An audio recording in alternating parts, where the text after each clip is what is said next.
వచ్చింది, జాతీయ జెండాలు ఎందుకు ఎగిరేయాల్సి వచ్చింది ఈ రోజు అని చెప్పేసి ఆలోచన చేయాల్సినటువంటి సందర్భం ఈరోజు మనందరికీ ఒక పెద్ద సవాలుగా మారిందని చెప్పేసి కూడా ఈ సందర్భంగా నేను మనందరికీ సవినయంగా తెలియజేస్తా ఉన్నా.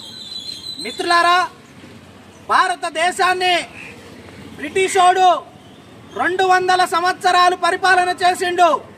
కానీ బ్రిటిషోని కంటే ముందు నైజాం సర్కారు 224 సంవత్సరాలు ఈ దేశాన్ని, ఈ తెలంగాణ ప్రాంతాన్ని పరిపాలన చేయటం జరిగింది.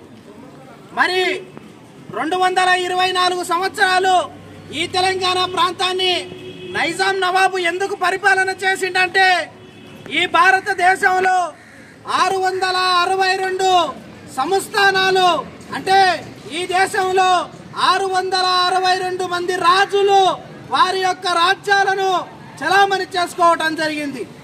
ఆ సందర్భంగా ఈ ప్రపంచంలో ఈరోజు ఈ దేశంలో ఆదాని అంబానీ ఎట్లయితే కుబేరులు అని చెప్పేసి మనం చెప్పుకుంటా ఉన్నామో, ఈ ప్రపంచంలోనే అత్యధిక ధనవంతులు తెలంగాణ ప్రాంతాన్ని పరిపాలన చేసినటువంటి నిజాం నవాబులు.